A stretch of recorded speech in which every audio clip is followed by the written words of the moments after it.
Hello, this is Ken Tomko with T2 Asset Management doing our monthly review of what's going on in the markets. What we're looking at, as always, these recordings are for informational purposes only and not to be used for trading. We'll always start here with the weekly chart of the S&P 500, and this goes back to this down here. This shows about 6 years. We have a little bit of 2019 here on the left side. The COVID sell-off and the rally after all the money was poured into the market by the government and the Fed. Then, the Fed started raising interest rates, we had the bear market in 22 there. And then when they finally started stabilizing interest rates, we saw the market take off despite calls for recession all over the media. And all, we did not see any of that and have just been in a rally here for all of this year, as you can see. So this gives us the longer term perspective and an idea of where most of our money would we stay invested or not, and pay attention to what the markets are doing, not necessarily what I think they're going to do. And you can see we've had just a nice rally here starting out around Thanksgiving of last year. So all systems go there, still heading up. We move down into a little more detail here.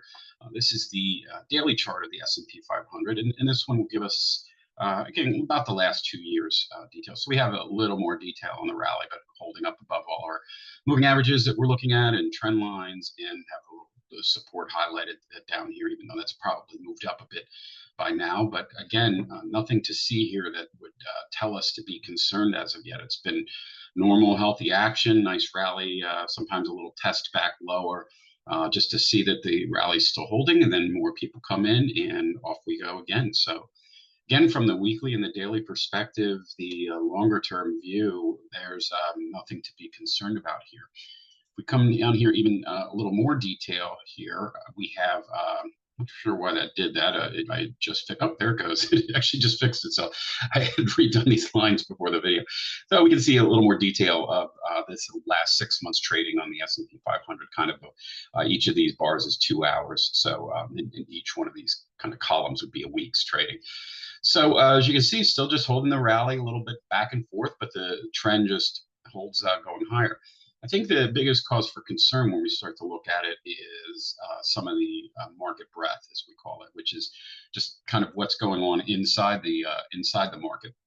This line here is the percentage of the S&P 500 that's in an uptrend, and normally in a bigger uptrend, you would see kind of like here in April, 75. It might normally in a really rallying market hitting all-time highs. You probably want to see 90. That most of the stocks are in an uptrend. And what you can see here is that as we're going to higher highs, we keep going to lower lows. That only 53% of the S&P 500 right now is in an uptrend. So what we're seeing is a couple of stocks. We see the Nvidia being one of them that are just absolutely rallying the market, dragging everything with them. But most of the stocks were only half of the stocks in the S&P 500 right now are in a rally, and that's very concerning. Below it here is the advanced decline line on the New York Stock Exchange. And this just has the number of advancers shares versus the number of decliners shares, and it's been kind of flat.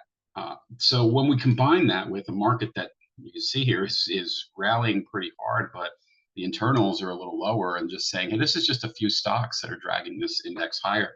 That's really is a cause for concern to be paying attention and watching what we're doing. The bottom one here, this is the volatility index, the VIX, and this measures the prices that people are paying for protective puts on their portfolio, so portfolio insurance, if you will.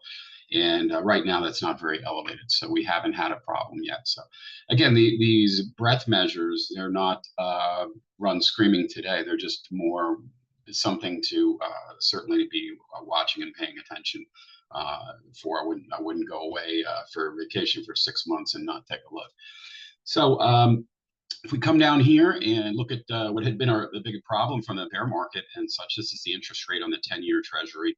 And you can see it come up from 20 from the COVID lows. It went way down here during COVID and then has risen back up. And we're about 4.3 on the 10-year interest rate.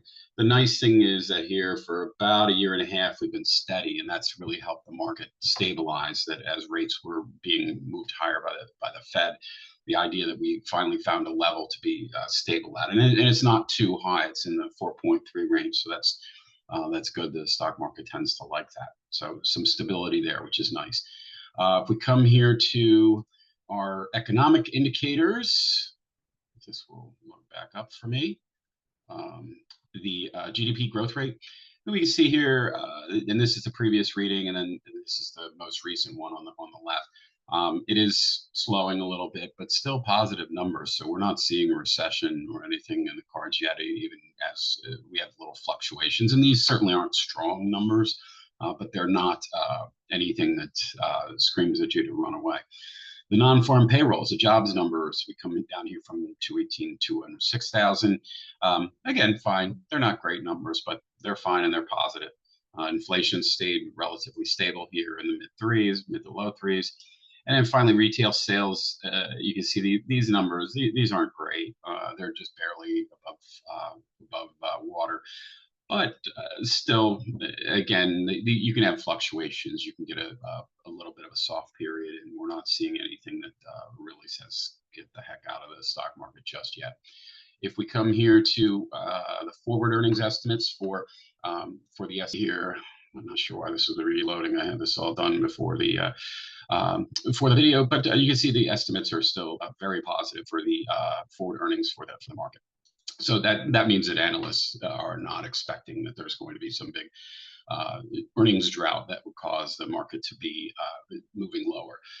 Again, I pointed out the breadth concern that I had in the market, that there were very few stocks hanging on. The other one that I have is the valuation of the market, that what the earnings are relative to what the price of the S&P 500 is. And on this chart here, this top number, this gives us some valuations at 10. This is 10 times earnings here, the blue line. This is 15 here, and this is 20, which would call that a normal. I think historically people say 15 is a fair value. These days you might be at 20, but this is where the market maybe should be from an earnings perspective, and then you can see where the market is, which is quite scary. We're very overvalued on earnings. Now that doesn't mean that the earnings can't come up to match it. That certainly could happen. And if we look here at the bottom, this is S&P earnings. They've been doing very well. But this line here in the middle, this is a little scary because this is the S&P 500 relative to those earnings. And you can see the market is just heading out ahead of itself a little bit. So we are getting into an overvalued part of overvalued stock market. We are seeing some breadth concerns in the market, and so definitely reason to pay attention. But often that could keep going for 6 months, 9 months, something like that. So you maybe don't want to miss out on what the market's doing until then. But if it gives you a price indication, if some of the for instance, if we started to break down from here or went to a daily chart and started to roll back over, break that trend line, then I'd probably be looking at taking some risk off the table. So I hope this is helpful and informative. And but for now, we're staying invested, and all systems go. I hope it's, again, helpful and informative. I'm going to put up our contact information here. If you'd like to hear about what we're doing in any of our portfolios for our clients, please don't hesitate to reach out. Otherwise, we'll see you at the next update. Thanks so much for watching.